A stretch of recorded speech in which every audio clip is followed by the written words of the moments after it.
안녕하십니까. 기독교 교육방송을 시청하시는 세계 시청자 여러분 진심으로 감사드립니다. 국내 시청자와 해외 시청자도 더욱 감사드립니다. 오늘은 요한복음 1장 14절을 읽고 봉독해 올리겠습니다. 말씀이 육신되어 우리 가운데 거하심에 우리가 그의 영광을 보니 아버지의 독생자의 영광이요 은혜와 진리가 충만하더라. 오늘은 이 말씀을 가지고 주제는 계시와 말씀이 어떻게 다른가에 대해서 여러분에게 설명드릴까 합니다. 같이 공부하겠습니다. 계시와 말씀이 어떻게 다른가. 계시는 하나님께서 당신 자신과 당신의 뜻을 열어 보여주시는 것을 의미합니다. 신학에서는 계시를 일반 계시, 일반 계시를 자연 계시라고도 하죠. 일반 계시와 특별 계시로 구분합니다. 하나님께서 만물에 당신의 신성을 나타내 보이시는 것을 일반 계시라고 하며 성경의 말씀으로 당신 자신과 당신의 뜻을 분명히 나타내 보이시는 것을 특별 계시라고 합니다. 그러니까 쉽게 말해서 자연을 바라보면서 자연 속에 하나님이 계시구나 하는 것을 자연 계시라고 하고 또 일반 계시라고도 하죠. 그리고 이 성경 자체를 특별 계시라고 하는 것입니다.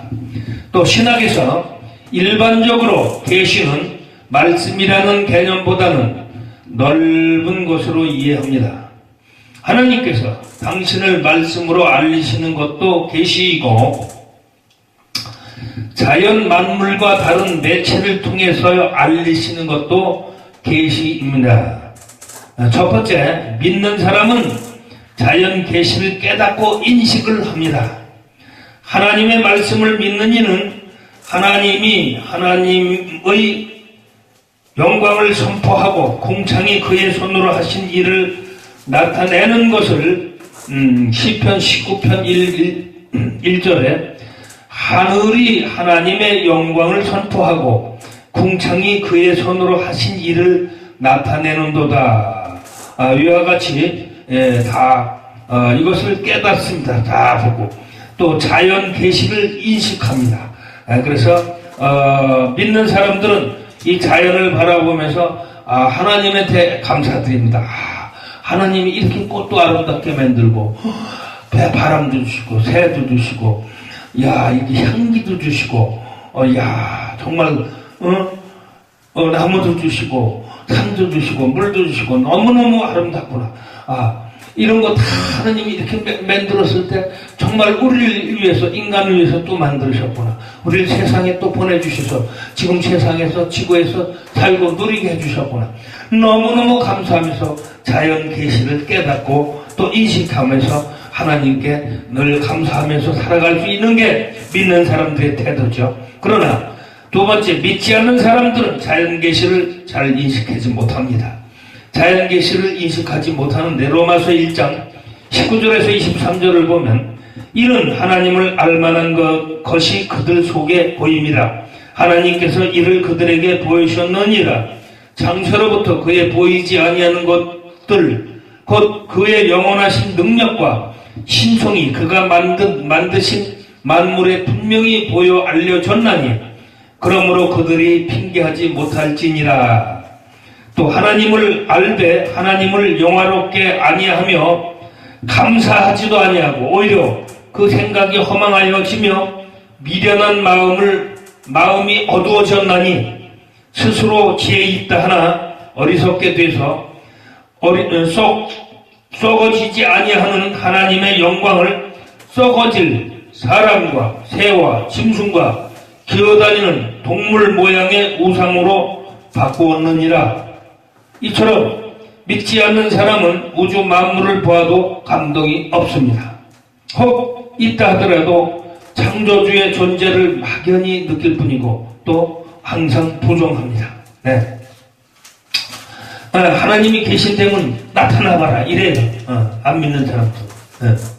하나님께서는 계시를 특별히 선지자와 사도들에게 주셨습니다. 세 번째로 하나님께서는 선지자와 사도들을 통해서 당신의 뜻을 충분히 나타내셔서 설교하고 기록하게 하셨습니다. 그러므로 그들이 기록한 성경을 두고 달리 계시를 받았다고 말하는 자는 저주를 받을 거짓 선지자라는 것입니다. 그래서 성경의 갈라디아서 1장에서 6절에서 10절을 제가 봉독하겠습니다. 그리스도의 은혜로 너희를 부르신 이를 이같이 속히 떠나 다른 복음을 따르는 것을 내가 이상하게 여기노라. 다른 복음은 없나니 다만 어떤 사람이 너희를 결함해서 그리스도의 복음을 변하게 하려 함이라. 그러나 우리는 혹은 하늘로부터 온 천사라도 우리가 너희에게 전한 복음 외에 다른 복음을 전하면 저주를 받을지어다. 우리가 전에 말했거니와 내가 지금 다시 말하노니 만일 누구든지 너희가 받은 것 외에 다른 복음을 전하면 저주를 받을지어다.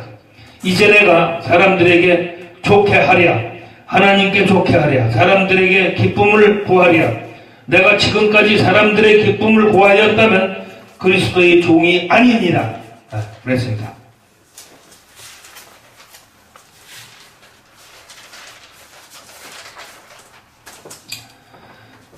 그러니 우리는 하나님께 내가 별도로 계시를 받았다고 더들어대고 자기가 무슨 교주인 것 마냥 또 새로 나온 뭐 예수님인 것 마냥 나는 하늘의 계시를 매일 받고 산다. 내 계시를 받아라.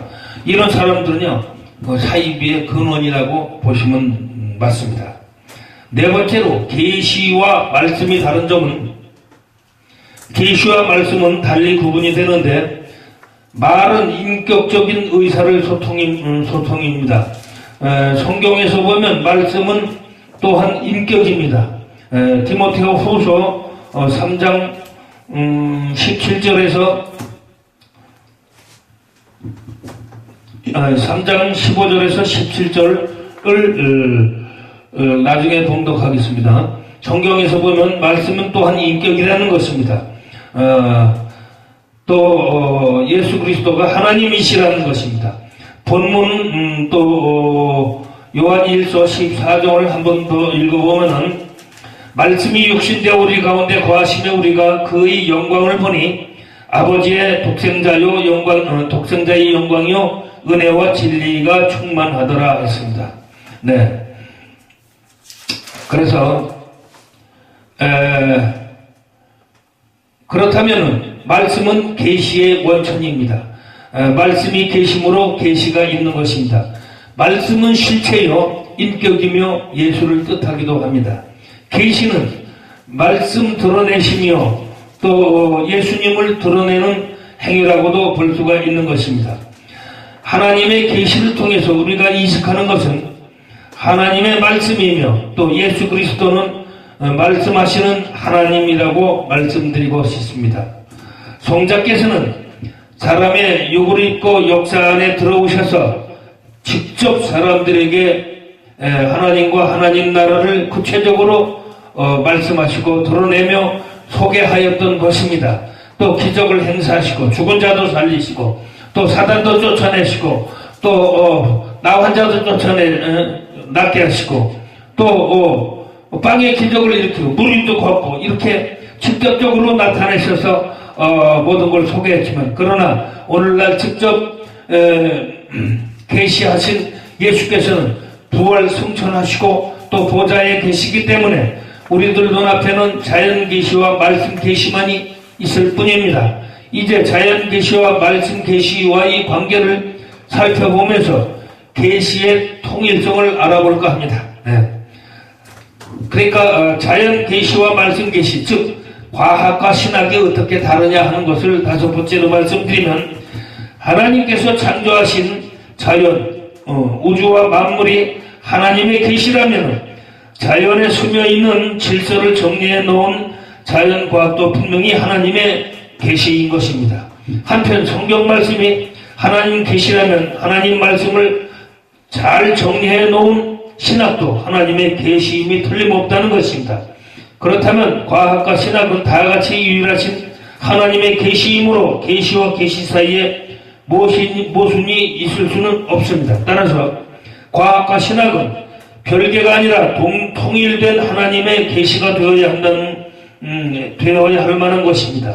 몇 가지 사례와 증거를 말씀드리면, 여호와 하나님이 흙으로 사람을 지으시고 창세기 2장 7절이야 라고 하여 사람의 몸이 흙으로 되어 있다고 말씀하시는데, 신학은 이렇게 계시하고 있고, 한편 과학이 분석한 사람의 몸은 흙과 동일한 원소로 되어 있다. 흙과 동일한 원소로 되어 있다고 과학에서도 분석하고 있습니다. 즉 자연과학도 사람의 몸이 흙으로 되어 있음을 계시하고 있다. 따라서 말씀 계시와 자연 계시는 통일성을 이루고 있는 것입니다. 또한 생물은 종류대로 창조되었습니다. 창세기 1장 11절, 12절, 21절, 24절 등을 보면은 말씀은 계시하고 있는 것입니다. 한편 현대 과학의 유전 법칙은 생물의 각 종류마다 유전자에 들어있는 유전 정보가 다르고 유전 질서가 엄격하기 때문에 한 종에서 다른 종으로 절대로 진화될 수 없다고 증거하고 있습니다. 즉 자연은 생물의 종류이고 처음부터 구분되어 있음을 계시하고 있는 것입니다. 따라서 말씀 계시와 자연 계시는 통일성을 다 이루고 있는 것입니다. 이처럼 성경 말씀과 신학과 자연, 과학은 다 같은 유일이신 하나님의 계시로서 그 내용이 통일되어 있다는 것입니다. 그리고 이렇게 그 자연을 하나님 계시로 보기 때문에 우리 기독교 교육방송에는 한 달에 한두 번 정도 야외로 나가서 자연을 즐기기도 하지만 즐기면서 하나님 창조하신 그 자연의 아름다움을 보고 우리 하나님께 영광을 드리면서 하나님께 찬양을 바치는 야외 찬양도 한 달에 한두 번씩 행사를 하고 있습니다. 우리는 그래서 이를 자연 예배라고도 합니다. 자연을 바라보면서 하나님께 영광을 바치는 자연 예배라고도 합니다. 여섯 번째, 우리 결론을 내려볼까 합니다. 우리가 지금 탐색해본 바와 같이 자연 계시, 과학과 또 말씀 계시, 신학은 다 같이 하나님의 계시로 통일성을 이루고 있다는 것입니다. 즉 과학과 신학은 별개가 아니라 분명히 하나로 통일되어 있다는 것입니다. 우주를 잘 살펴보면 은하계에서도 1500년을 빛의 속도로 계속 달려가다 보면, 빛이 얼마나 빠릅니까? 빛의 속도로 1500년쯤 가면은 그 공간에 또 은하계에 지구와 같이 흡사한 위성이 존재해 있다고 그럽니다. 그래서 사람이 살 수 있는 그러한, 동물이 살 수 있는 그러한 우주가 형성된 지구 같은 비슷한 것이 있다고 그럽니다. 우리가 그곳을 가보려면 1500년이 걸립니다. 걸어가고 뛰어가서 가는 게 아니라 빛의 속도로 1500년을 달려가야 그것을 볼 수 있는데, 우리가 과연 그것을 보고 죽을 수 있을까? 또 누가 거기에 달려갈 수 있는 것을 확인할 수 있을까? 이거는 어렵지만은 과학이 발달하다 보면 갈 수도 있을지 모르죠. 그러나 지금은 어림도 없습니다. 그래서 과학자들은 더더욱 이렇게 어마어마하고 1500년 빛으로 달려가서 또 지구가 또 있어. 아이고 어마어마하네. 하나님은 정말 무한하시다. 지구만 만드는 줄 알았더니 이 우주 만물이 어마어마하구나. 그러니 하나님께 감사 드릴 수 없고, 과학자들이 달나라, 우주 과학자들이 달나라 가서 아이고 하나님 이렇게 큰 우주를 만들으신데 아름답게 만드는 창조주께 진심으로 감사드립니다 이러고 주님께 영광을 바치지 않을 수 없다는 거죠. 하나님의 무한한 창조의 능력에 감탄하지 않을 수가 없다는 것입니다. 우리는 자연 계시와 일반 계시와의 통일성을 찾아내서 그리스도인들에게 굳건한 창조 신앙을 확립시켜주는 것이 바로 창조신학의, 창조과학도 있지만 창조신학의 중요한 영역이라는 것을 분명히 밝혀두고 싶습니다. 뿐만 아니라 앞으로 더 많은 부분에서 계시의 통일성을 확인해서 과학과 신학의 별개라는 무지한 세상 지식인들의 굳은 마음을 열어주어야 하는 사명적 과제가 우리에게 있다는 것입니다.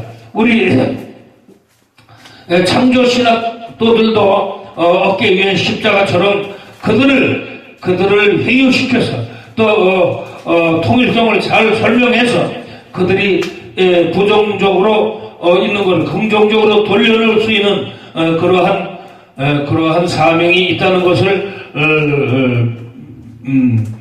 마음속에 믿는 줄로 믿습니다. 다시 한번 생각해 봅시다. 하나님이 다 만들어 놓은 모든 것에 대해서 우리 인간들은 이제 하나씩 알아가고 있는 것 뿐입니다. 땅속에 진주도 있고 땅속에 금은도 있고 보물도 있고 다이아몬드도 있고 자꾸 알아가면서 그 다이아몬드로 뭘 만들어서 또 이렇게 우주과학에 또 사용을 하고 이런 거를 하나씩 보석 같은 걸 캐내고 있을 뿐이지 이제 확인하고 있는 것 뿐이지 우리가 하나님의 능력을 그 창조 능력을 따라가기가 어렵다는 것입니다. 그래서 우리가 인간적으로 하나님을 이렇게 넘어설 수 있는 그러한 인간은 아무도 없는 것입니다. 그래 하늘나라의 컴퓨터를 생각해 봅시다. 우리가 지금 지상에 컴퓨터를 만들어 놓고 어마어마하다고 하지만은 하늘나라 컴퓨터는 우리의 생각과 말과 행동하는 모든 것이 다 수록되어 있다고 볼 수가 있습니다. 죽은 뒤에는 한눈에 다 걸 볼 수가 있습니다. 그보다 더한 것은 더한 것도 볼 수가 있습니다. 마치 바람 하나가 날아간 그 흔적까지 치고 그 바람에 어디가 있다 이게 찾아낼 수 있는 것과 같은 그러한 하늘나라 컴퓨터가 있다는 것도 우리가 한번 생각해 볼 것입니다. 그래서 우리는 이러한 것들 하나님의 자연 계시 또 이런 또 성경 말씀이 하나님이시다라는 것 또 예수 그리스도를 증거하는 것이다라는 것을 이러한 믿음이 중요한 것이다. 믿음 자연을 보고 주님을 믿을 수 있는 그 믿음이 더욱 중요한 것입니다. 자연을 보고 꽃과 새와 만물을 보고 또 물과 바람과 하늘을 보고 하나님의 창조를 아름다움을 영광을 주님께 바쳐드리고 오늘은 이 계시와 말씀이 어떻게 다른가에 대해서 여러분과 말씀을 나눴습니다. 본문 말씀을 읽고 마치겠습니다.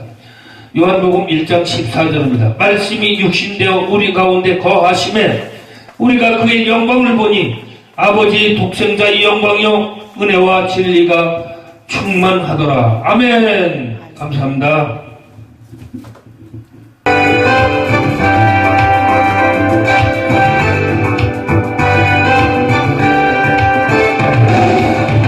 지금은 엘리야 때처럼 주 말씀이 선포되고 또 주의 종 모세의 때와 같이 언약이 성취되네. 비록 전쟁과 기근과 핍박 환난 날이 다가와도 우리는 광야에 외치는 소리 주의 길을 예비하라. 보라 주님 구름 타시고 나팔 불 때에 다시 오시네. 모두 외치세 이는 은혜의 해니 시온에서 구원이 임하네. 또 이스라엘의 환상처럼 마른 뼈가 살아나며 또 주의 종 다윗의 때와 같이 예배가 되고되네. 비록 추수할 때가 이르러 들판은 쉬어졌네.